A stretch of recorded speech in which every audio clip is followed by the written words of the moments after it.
I should probably talk about what we did in case you don't remember the first 3 episodes.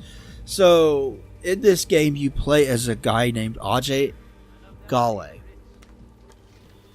And people go back and forth between pronouncing it Ajay and AJ, and I'm not sure which. Like, Ajay seems more natural. I mean, this is like a Himalayan type area that we're in, so saying it with some kind of accented like that seems like a more correct way of saying it.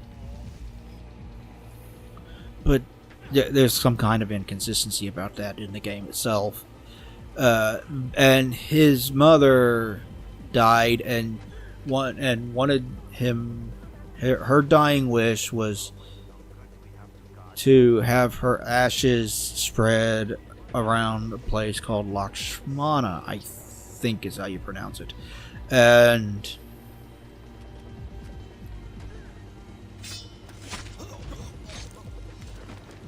Help's coming. Right?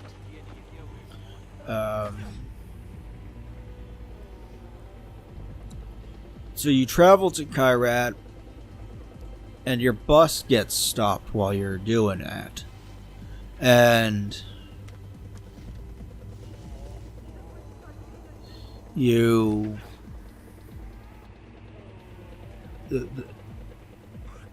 The bus gets shot up by some soldiers for the local regime. And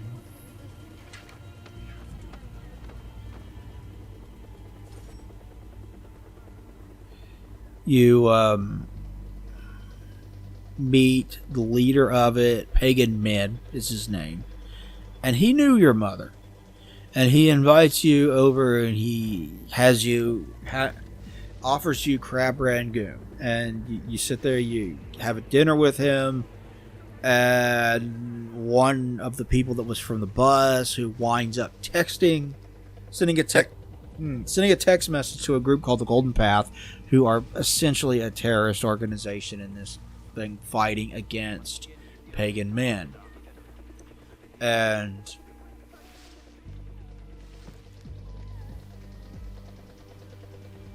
get caught doing this.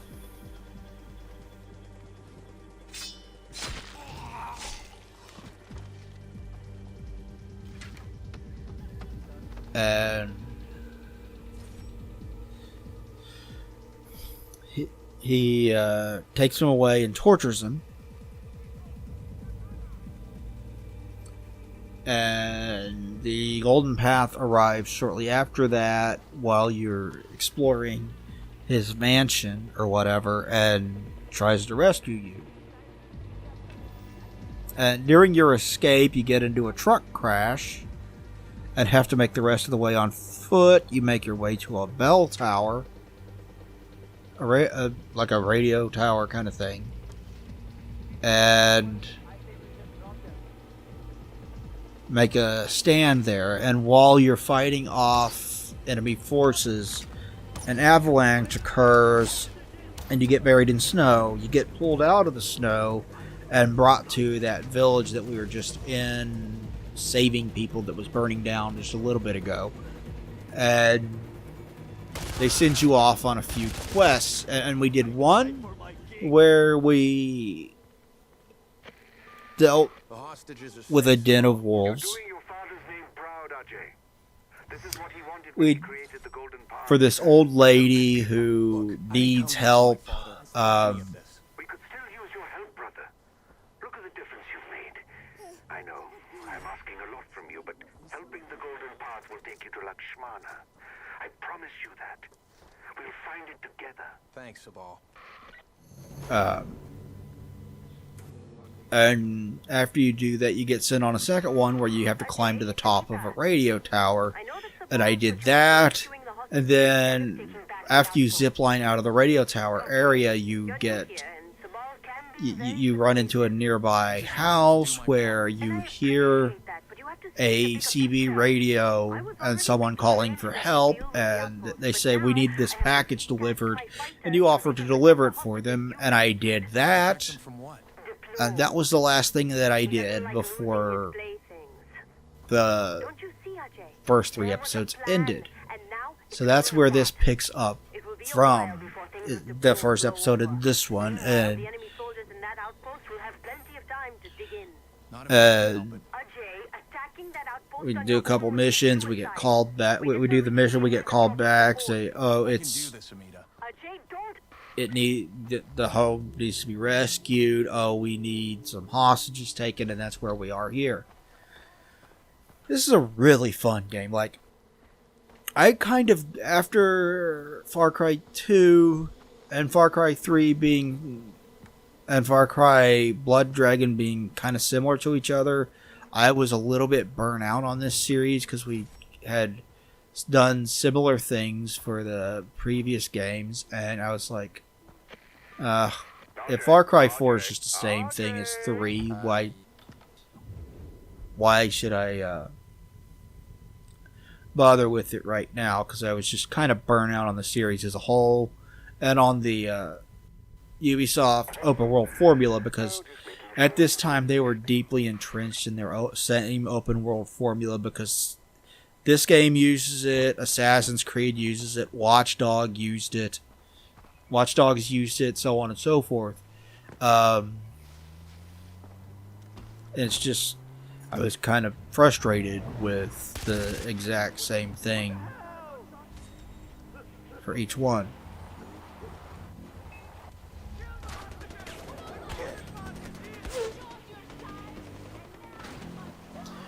But I spent a while not playing Far Cry at all, and then I went back and I bought 4, and I was like, oh yeah, this is a lot of fun. I did get Primal. I was hoping Primal would be stupid and over the top, like Blood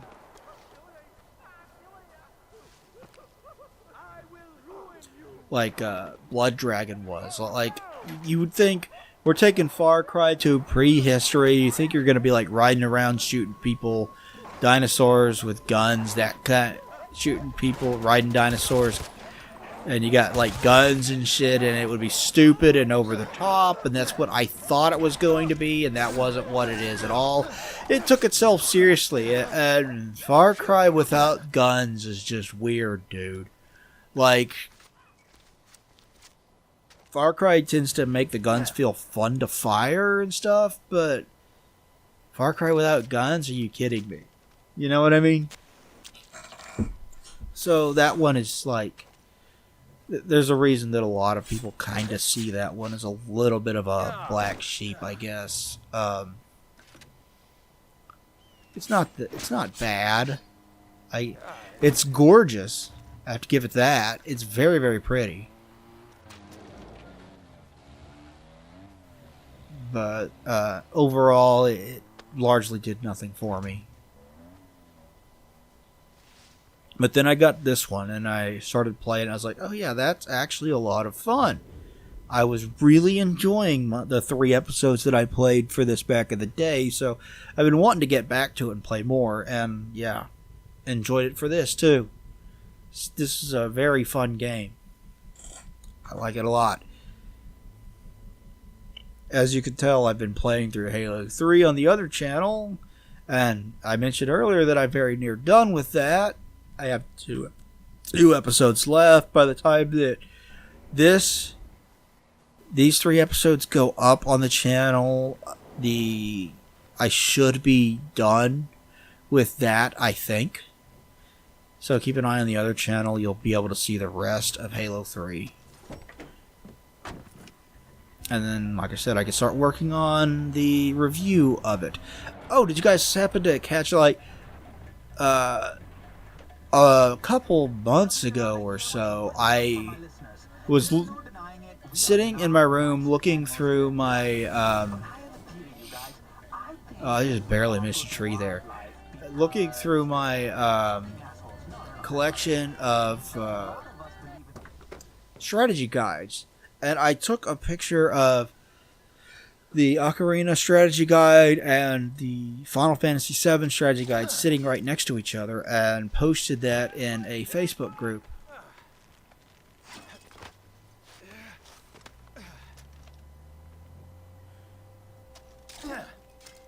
that I am a part of. And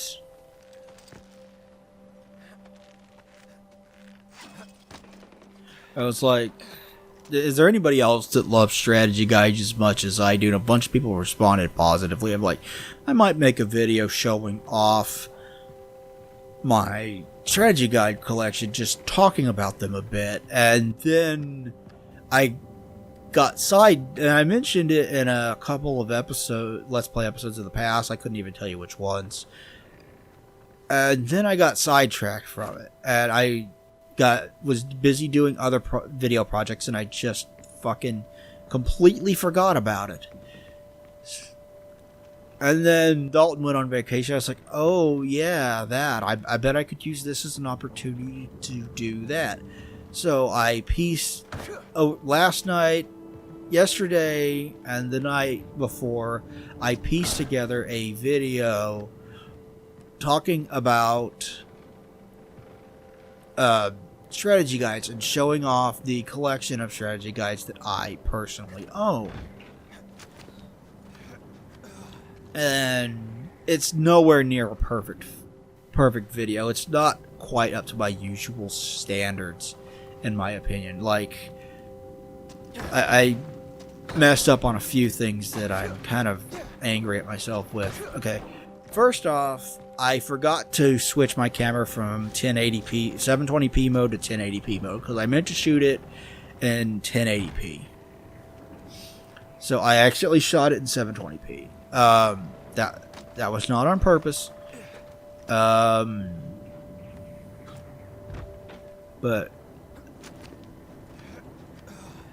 it did make the majority of the video not look as good as it possibly could, which was frustrating. Because when I rendered it, it upscaled from 720 to 1080.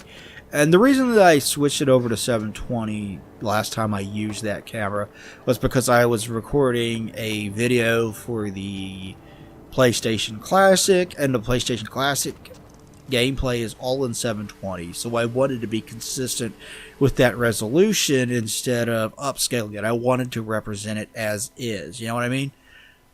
And I just fucking forgot when I was recording my strategy guide collection and talking about them. So when I went and pieced the when I went and recorded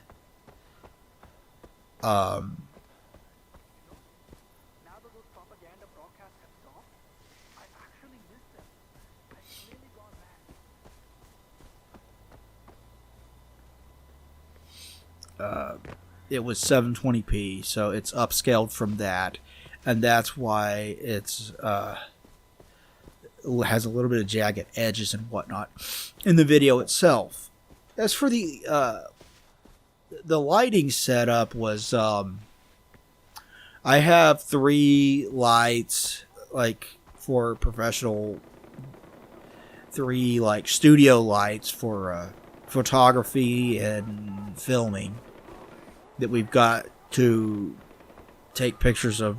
Well, we got it to take pictures of vinyl records for our eBay store for selling vinyl records, my dad and I. But I was using that to light up a table that has a small card table that has seen better days, and I was setting them on that. And the card table is not the most appealing thing to look at, and the first couple minutes aren't that appealing because that's all you see is a blank card table without any strategy guides on it while I'm just talking.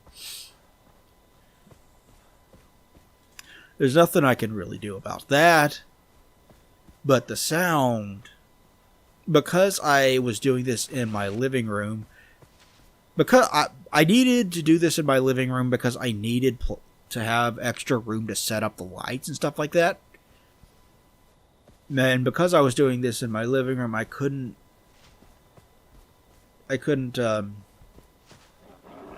and because I needed to use my hands to place the strategy guides in frame, I couldn't use my usual mic Because usually if I was setting it up like that, I would just have the mic in one hand and talk directly into it. But I was using a Samson mic that my dad has that it's like a radio mic. It like captures from further away, right? And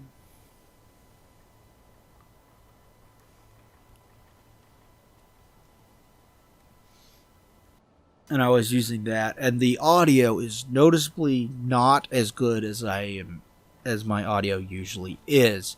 It's a bit echoey, and it doesn't have quite the same depth to it that I usually get out of my better, much more expensive mic. Like, for the amount of subscribers and things that I've got on this channel, you would think that I would have lower quality editing and videos and stuff like that for my content than I do. But I've actually got a pretty decent audio setup and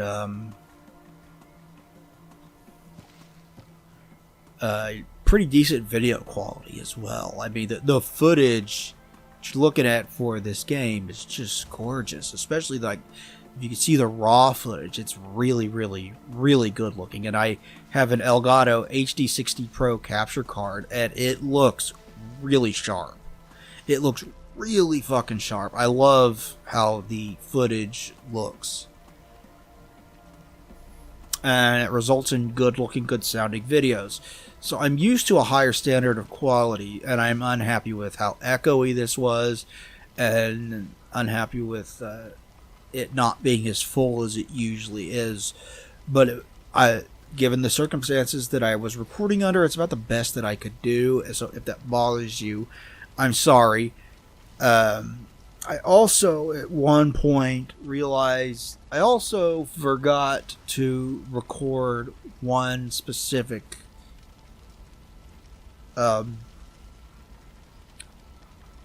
strategy guide. That was the strategy guide for Final Fantasy VII, which I had set aside and not with my main collection, because I've been using that because I've been playing through that on the PlayStation Classic. I'm about 24 hours into it. I've been playing through that on PlayStation Classic, so I have been using the strategy guide to play through it. And I did not have it with the main strategy guides, and then I forgot about that until I had already taken down some of the, like, the tripod and the camera and stuff like that. And I was like, oh crap. I took down the tripod and the camera and the laptop and the microphone that I was using all of this to record this audio and video. So I just left the lights up, plopped it down on and started recording with my cell phone and plopped it down, and I was just hoping, please do not let this look that bad in comparison. And I don't think it looks that bad, but it is noticeable, especially considering that I was recording it by hand instead of a tripod, because it's not steady like the rest of the footage is. So yeah, sorry about that. You can tell the difference in audio quality between that footage and the rest of it, because that's just audio recorded by my cell phone instead of a proper mic. I had originally tried to use the mic that I use with that I have for my Xbox One X, which is a Turtle Beach headset, and I discovered that that Turtle Beach headset does not record well at all on PC. And I just plugged that into the mic spot on my laptop, and no matter how loud I spoke, it was fairly quiet, and there was a ton of background noise, and it sounded like the mic was underwater or something. It just did not sound good at all. So I wound up going with this other solution, and it is a better mic than the one that's included with the headset. but it might have cut down on echo if I'd been able to get that to work properly.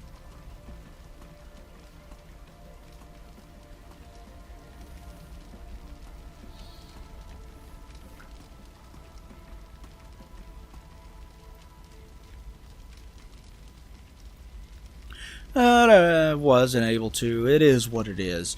I'm still pretty happy with that overall, considering like there was no script for that. I didn't sit down and record for that.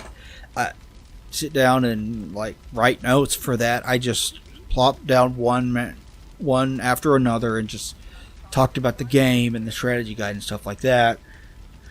And overall, I think it's pretty good, especially for a video that I cranked out in about 5 hours of total work, maybe 6 hours of total work. There wasn't a lot to it. It wasn't an ultra complex. It wasn't like the video reviews that I do for the video reviews that I do. It wasn't an ultra complex project. It was a simple one. I still use the Doomdog character in it instead of appearing. So if you wanted to see what I look like in that video, sorry, there are other videos on the channel if you go back far enough where I do appear. But generally, I want this to be the character is the presenter for those for video discussions and reviews and stuff like that, not me. So if you want to see me as a white dog, a Great Pyrenees, go ahead, I guess.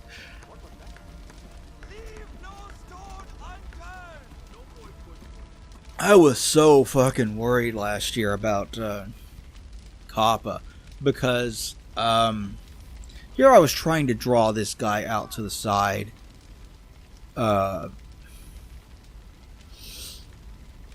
So I could sneak up behind him and stab him in the back, and it just didn't work. I was so worried about Kappa last year, though, because I was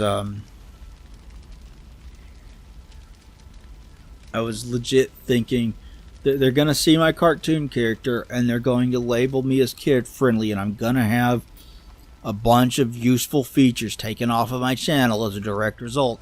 And I know it doesn't affect me financially, but I really don't want that because it's going to stunt any potential growth that my channel might have. And I would like to actually have an audience that watches and engages with my content someday, and that would make it impossible. And I was worrying so fucking much about that. And I just told him this is not a channel for kids, and it's not. I mean, I play violent games like this one. I talk about violent games like this one.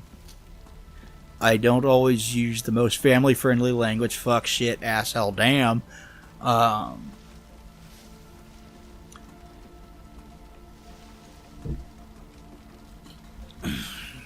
But it's not had any kind of effect on my channel at all since then, as far as I can tell. I spent a long time scoping this place out.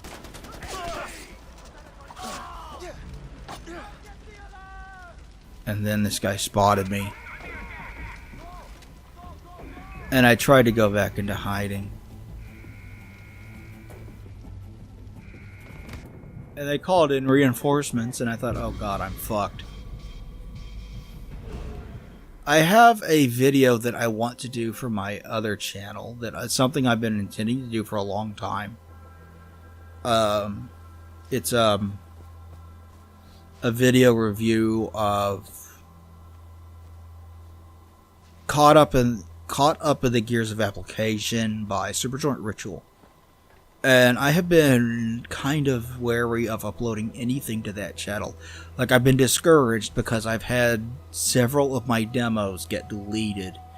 And every single time a demo gets deleted, I get 2 copyright strikes. And I don't want to fight 2 copyright strikes because I'm afraid that they will just be rejected outright. And then I will lose the channel that I've had on this platform since 2006. I don't want to fucking lose the channel that I've had on this platform for 13 years. I want to keep it. So I just wound up not uploading anything for like 3 months. And then another one would happen a couple weeks later. It'd be 3 months. And at this point, it's been a while. So I feel like, okay, I can piece together a video. And I can, in that video, explain why I haven't been uploading to my channel. And hopefully I will be alright. It's frustrating. It's very frustrating. Like, these are manual claims. These aren't claims caught by the algorithm, because when I uploaded them, they didn't get caught by the algorithm and said, hey, this is copyright material. These are obscure demos from obscure bands who, like some record label or something, saw that I had it uploaded and said, take that down. And like, if the copyright system doesn't grab onto it, how the fuck am I supposed to know that I'm not supposed to upload this obscure demo from a band that almost nobody's ever heard of? You know what I mean? So it's discouraging, and that is why I haven't uploaded to that channel for so fucking long. And I want to explain that in a video, and I want to do a video review of that, and I will probably try to piece that together, like write it over the next couple of days and maybe record it this upcoming week. It's easier for me to record it on a weekday because my dad won't be here, so it will definitely be quiet at night. I will be able to just set up lights in the living room, sit down, and record. And it'll be easy. And I can piece it together after that. And those are significantly easier reviews to piece together than my gameplay reviews, where I have to spend a lot of time searching for the correct footage, the right footage to put in the right place, and use the right sound and everything.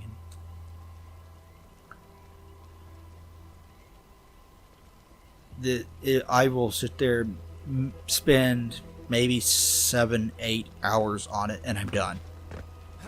And 7 or 8 hours sounds like a lot, but you compare that to like my Halo 2 review. That was like 35. It's a lot longer. It's much larger, much more difficult to piece together. Much bigger, much longer project, because those are like 10-15 minutes. Even my 15 to 20 minute video game reviews of every single game that I let's play on this channel is significantly shorter than that. And identify yourself.